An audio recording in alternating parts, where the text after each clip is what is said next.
նախագահ։ Շնորհակալություն, հարգելի բարեկամներ, հարգելի մասնակիցներ, ես ևս ուզում եմ ողջունել, կարևորել այս նախաձեռնությունը,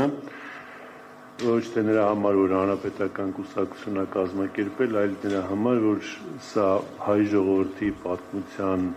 երևի լուսավոր, փառավոր, հաղթանակով պսակված կարևորագույն էջերից մեկն է եղել,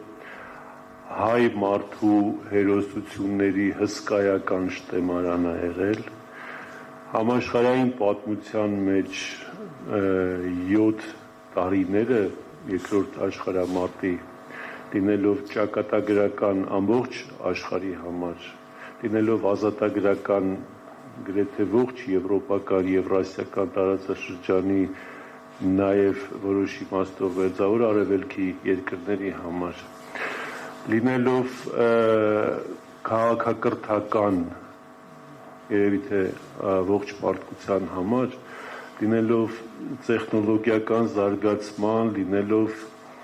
արտաքին հարաբերություններում նոր ստատուս քվոների ձևավորման, երկարաժամկետ խաղաղ կայուն զարգացման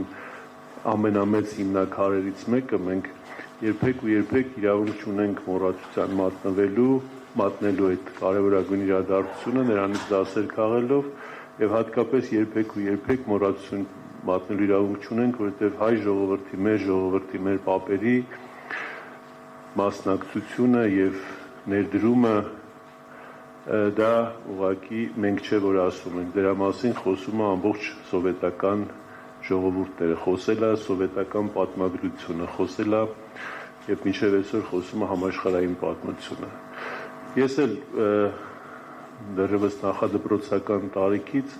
իմ պապերից եմ լսել ինչ է նշանակում առաջին անգամ իրանց եմ լսել ինչ է նշանակում առաջին բելոռուսական ռազմաճակատ, ինչ է նշանակում երկրորդ ուկրաինական ռազմաճակատ, ինչ յուրաքանչյուր ռազմաճակատ իր հրամանատարներով, իր զորահրամանատարներով, մարշալներով ու գեներալներով ինչպեսի ճանապարհ են անցել։ Եվ ընդհանրապես պետք է ասել, որ ֆաշիզմի դեմ տարված հաղթանակում հաղթել է նաև գերմանացի ժողովուրդը, որովհետև գերմանացիներն են ազատագրվել ֆաշիզմից։ Այսօր էլ քաղաքական նշանակությունը շատ կարևոր է, հաշվի առնելով աշխարհի մի շարք տեղերում տեղի ունեցող իրադարձությունները, եւ ես ուրախ եմ, որ Մոսկվայում 80-ամյակի միջոցառմանը լինելու են շատ երկրների լիդերներ, հատկապես ԱՊՀ անդամ պետությունների ղեկավարներ։ Իմ համար շատ տխուր ու ցավալի է, որ Հայաստանին ներկայացնելու է մի մարդ, որը ոչ հաղթանակի հետ կապ ունի, ոչ հպարտության, այլ ավելի շատ կապիտուլյացիայի ու պատվողականության սիմվոլ է Հայաստանի կողմից։ Եվ իմ համար շատ ցավալի ու տարօրինակ է, որ այնտեղ լինելու է նաև մեկը, ով ավելի շատ նեոֆաշիզմի ներկայացուցիչն է, իդեպս Ադրբեջանի նախագահի, բայց ունենք այն ինչ որ ունենք, ես հուսով եմ, որ 85-ամյակը ավելի, այսպես ասած, այդ իմաստով այլ կլինի։ Ես ուզում եմ առիթ օգտագործելով շնորհավորել ֆաշիզմի դեմ տարված հաղթանակին մասնակից բոլոր ժողովուրդներին, ռուս ժողովրդին, առաջներթին, սովետական միության կազմում այդ հաղթանակի կերտման գործում իրենց ներդրումն ունեցած բոլոր ժողովուրդներին եւ շնորհավորել նաեւ այն ժողովուրդներին, ովքեր որ ազատագրվել են։ Մայիսի 9-ը եվրոպացիները իրավամբ նշում են նաև որպես Եվրոպայի օր, Եվրոպայի ազատագրման օր։ Եվ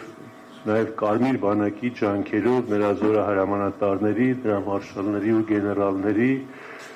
եւ սովետական միության բազմազգ միության